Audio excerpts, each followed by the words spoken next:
Perhaps you've heard the story about a man who was stranded on a desert island for many, many years. One day, while strolling along the beach, he spotted a ship in the distance. This had never happened in all the years that he was stuck on this island. Could today be the day that he was finally rescued? Immediately, he built a fire and generated as much smoke as possible, and it worked. Soon the ship was headed his way. When the ship was close enough to the island, a small boat was dispatched to investigate the situation. The man was overjoyed at the chance to be rescued and met his saviors as they landed. After some preliminary conversation, the ship's captain asked the man how he had survived for so long. He replied by telling of his exploits for food and how he was able to make a fine house to live in. In fact, the man said, "You can see my house from here. It's up on the ridge." He pointed the man in the direction of his home. They looked up and saw three buildings. They inquired about the building next to the man's house, and he replied, "That's my church. I go to worship there on Sundays." When asked about the third building, the man replied, "That's where I used to go to church." Unfortunately, as we've all experienced, some people can't even get along with themselves, let alone with other people. And sadly, that division finds its way into our church families all too often. We have been in a series entitled Burnt. And throughout this entire series, we've been asking the question, how can I be a blessing to those around me rather than burn them? And we've looked at Proverbs chapter 6. And we found things in these verses that God hates, because they are things that burn or hurt his children. And so let's read one more time, Proverbs chapter 6, verses 16 through 19. Here's what it says. There are 6 things that the Lord hates, 7 that are an abomination to him: haughty eyes, a lying tongue, and hands that shed innocent blood, a heart that devises wicked plans, feet that make haste to run to evil, a false witness who breathes out lies, and today, one who sows discord among brothers. One who sows discord among brothers. That is our topic for today's sermon. And as I initially began to prepare for this morning, I thought it was going to be a sermon about gossip. And as I studied, sowing discord kind of seems like a churchy or Bible-y word for gossip, but I think there's 2 primary differences between the two. 2 primary differences between sowing discord and gossip, and that's a person's motives and the context. And so let's look at the first. Sowing discord is always negative, never neutral. Whenever we're talking about a person's motives, sowing discord is always negative, never neutral. It is always meant to harm someone's character or someone's relationship with another. And I think sometimes gossip is just neutral. Not all the time, but sometimes I think gossip is just neutral. It's just passing information from one person to another. No matter if it's true or not, it's just passing on some information. And so that's the first major difference. The second is context. Gossip happens anytime, any place.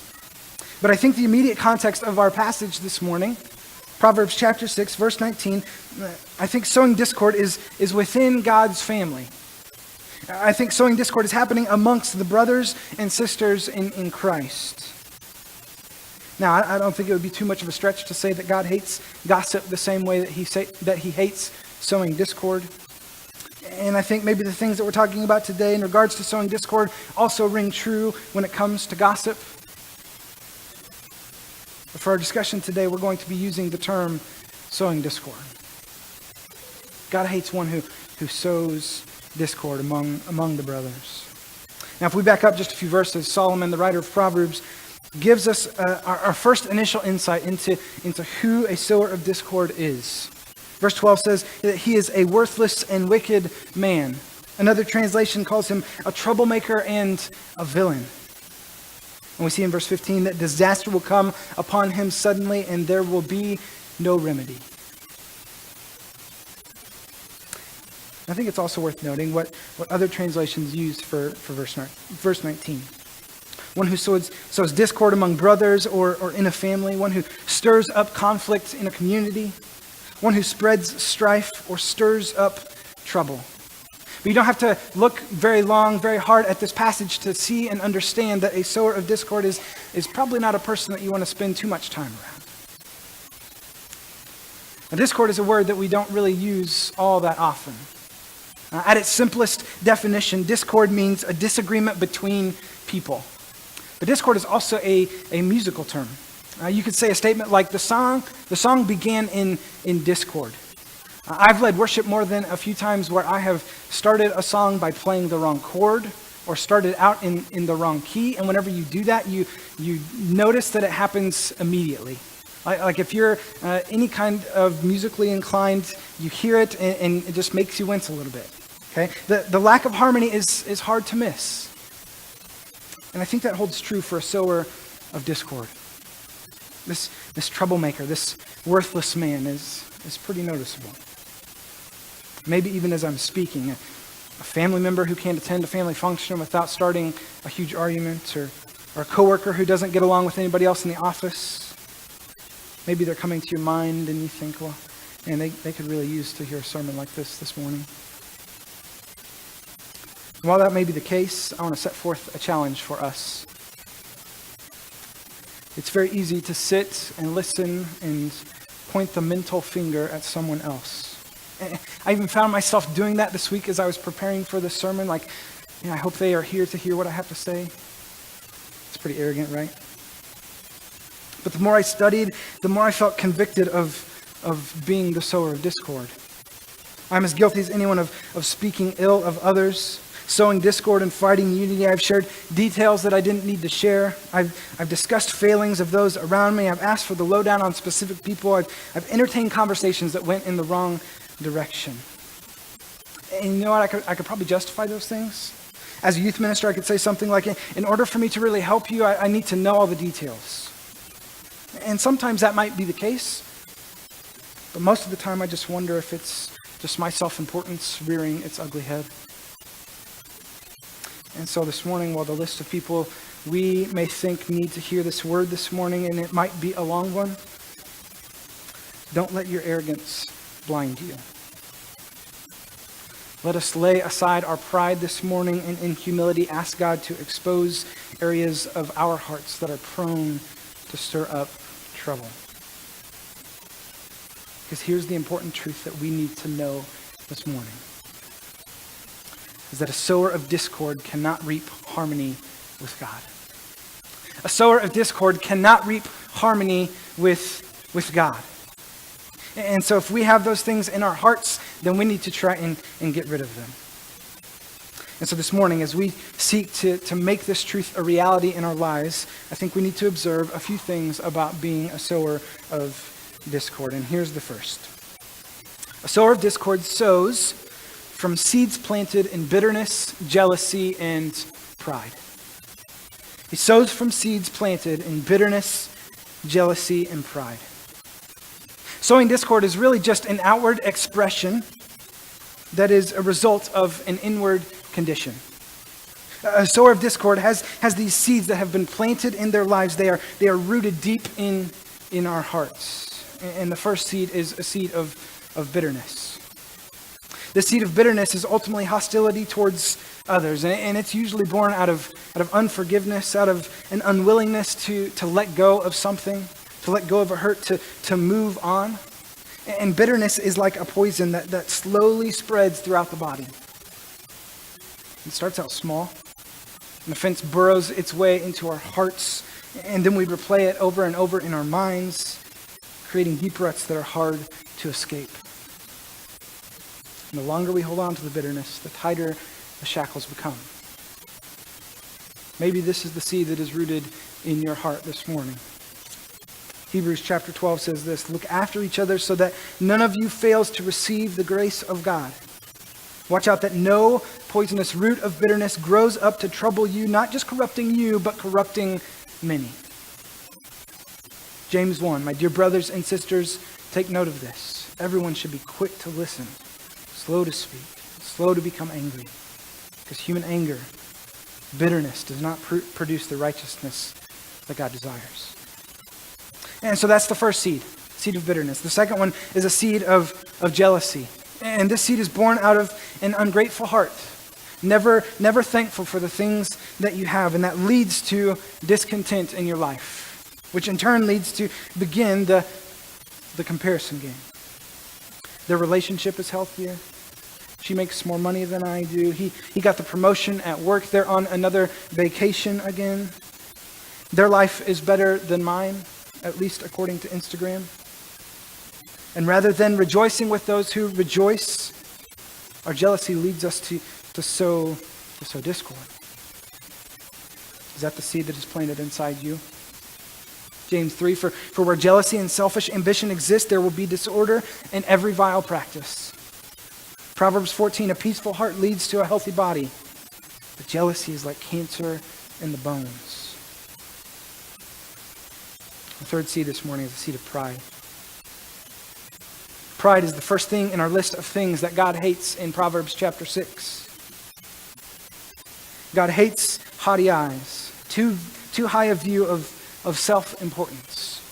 And when we begin to put ourselves above others, to place others as less important, it becomes so easy to disregard or degrade or devalue someone.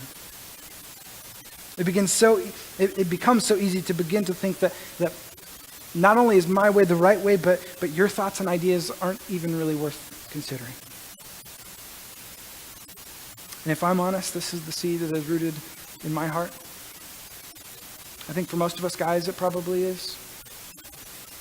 But I pray often that my job never be about a youth minister, but rather about the youth ministry.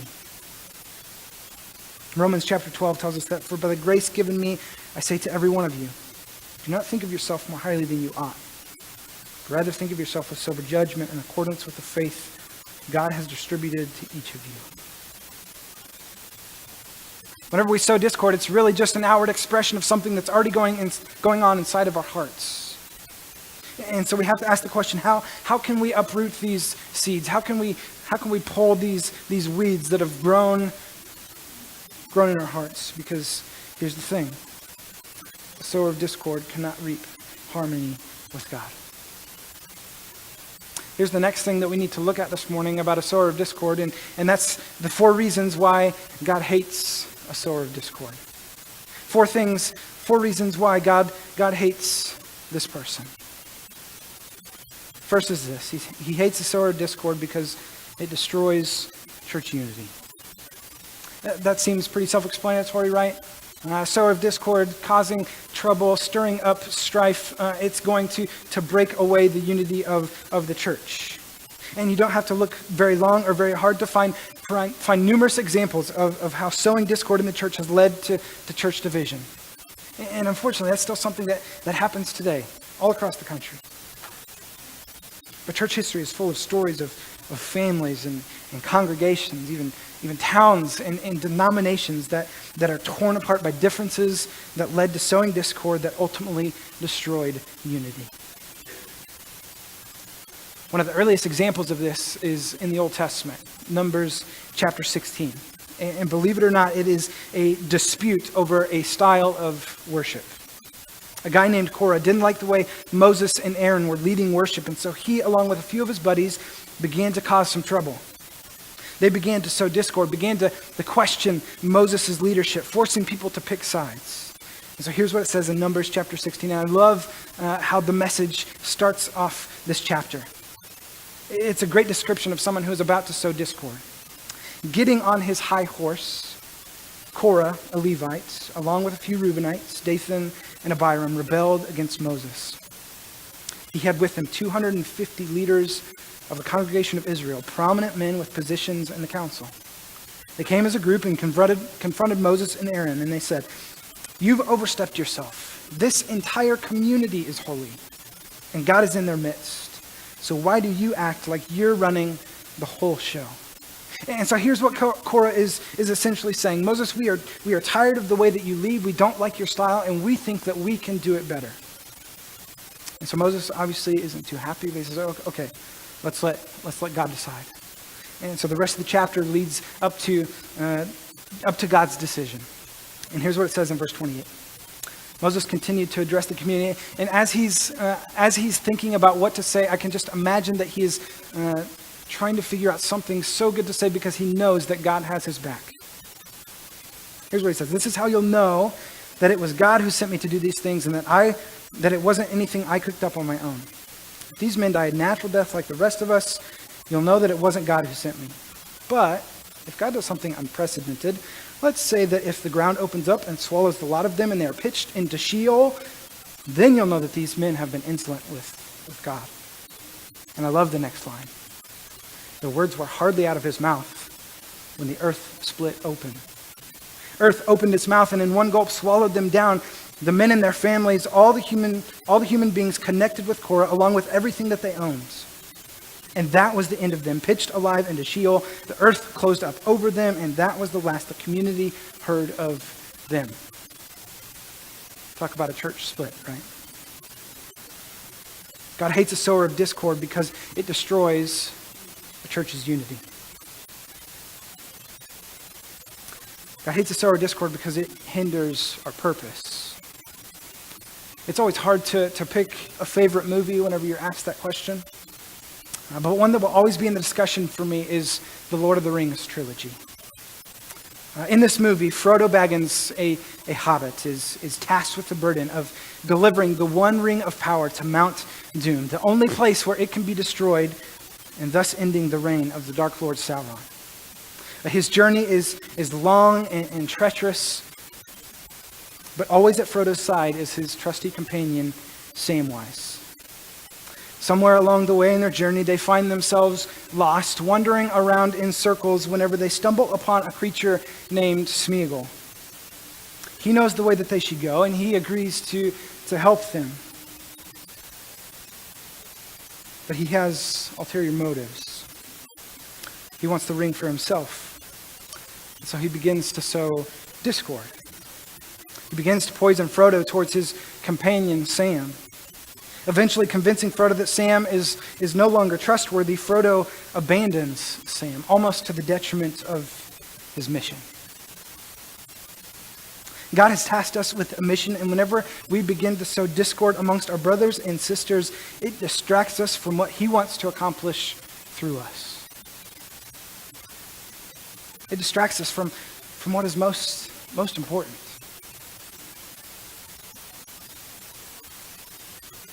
Third thing is that God hates a sower of discord because it hinders our witness. It hinders our witness.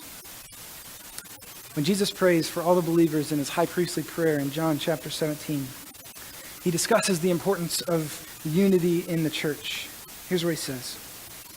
I pray that believers may all be one, just as you, Father, are in me and I in you, that they also may be in us, so that the world may believe that you have sent me. The glory that you have given me, I have given to them, that they may be one even as we are one, I and them and you and me, that they may become perfectly one, so that the world may know that you have sent me and love them even as you have loved me. And so Jesus compares the unity that he wants believers in the church to have with the unity that he has with his Father. And I think that reveals to us how serious it is when a divisive person threatens it. Why? Because it's the church's unity that allows the world to believe that the Father sent the Son. And so when there's division in churches, the unbelieving world looks on and doubts the credibility of Christianity. These people are supposed to be known for their love. They can't even get along with themselves. So they shake their heads and walk away in unbelief. Lastly, God hates a sower of discord because it makes us vulnerable. I stumbled across one of Aesop's fables this week, and it's called The Four Bulls and the Lion. And here's what it says. A lion used to prowl about a field in which 4 oxen used to dwell. Many a time he tried to attack them, but whenever he came near, they turned their tails to one another, so that whichever way he approached, he was met by their horns. At last, however, the lion managed to turn them against each other. They fell to quarreling amongst themselves, and each went off frustrated at the others, the pasture alone in a separate corner of the field. Then the lion attacked them one by one, and soon made an end of all 4. Satan is the greatest sower of discord there is. And whenever he begins to create division, whenever sowing discord begins to create division among us, then he's ready. 1 Peter 5:8 says, "Be alert and sober-minded. Your enemy, the devil, prowls around like a roaring lion, looking for someone to devour." God hates a sower of discord. The last thing that we need to look at this morning is that a sower of harmony pursues God's desire for unity. A sower of harmony pursues God's desire for unity. Look with me at Ephesians chapter 4.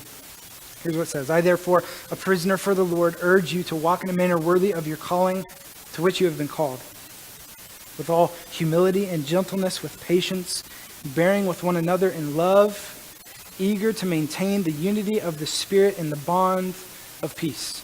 There's one body and one Spirit, just as you were called to the one hope that belongs to your call. One Lord, one faith, one baptism, one God and Father of all, who is over all and through all and in all." So I think Paul gives us here some tips for pursuing unity. And I think one of the easiest ways that we can pursue unity, maybe not the easiest, but one of the simplest ways, I think it's hard sometimes, but one of the simplest ways that we can pursue unity is through healthy communication. We've heard that before, right? Communicate. How we talk to each other and what we say, when we say it, how we say it, it all makes a difference. And so I think Paul tells us 4 things about healthy communication. The first thing is speak honestly. Look at verse 15.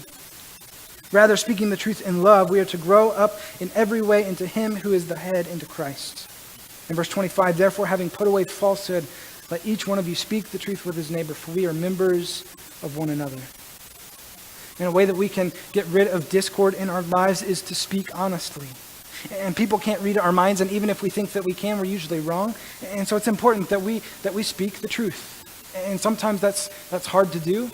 Sometimes that's a hard truth, and so it's equally important that we speak that truth in love. But speak honestly. The second thing is stay current. Ephesians chapter 4, 26 and 27.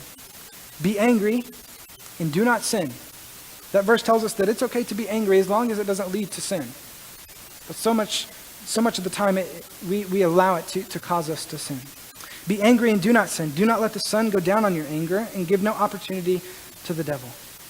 What bothers us can't build up, or we will lose the ability to control ourselves. And so it's important that we deal with it before it deals with us, before it blows up.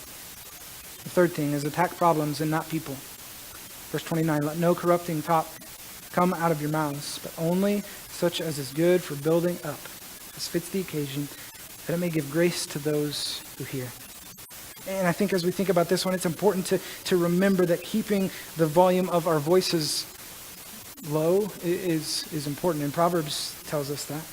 Chapter 15, "A gentle answer turns away wrath, but a harsh word stirs up anger." And lastly, I think Paul would tell us to act, but don't react. Act, but don't react. Verse 31 and 32, "Let all bitterness and wrath and anger and clamor and slander be put away from you, along with all malice. Be kind to one another, tender-hearted, forgiving one another as God in Christ forgave you." So often I think our first impulse is often a sinful one. And so maybe it's just helpful that we count to 10, reflect on the godly way to respond, and remind ourselves how to solve the problem and not create a bigger one.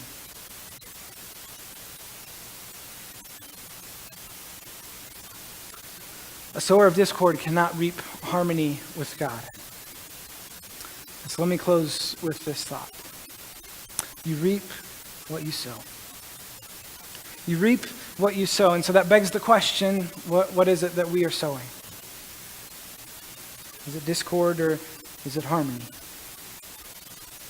If we're to change from sowing discord to sowing harmony, that begins with our heart, uprooting those seeds. So let me end with 3 questions that I think can help us honestly evaluate our hearts, honestly evaluate whether or not we have those things in our heart that we are sowing discord, and here they are. If the person was present, would I still say the same thing? If the person was present, would I still say the same thing? Is it my goal to expose or shame a brother? And lastly, is what I'm about to say or ask only to feed my self-importance?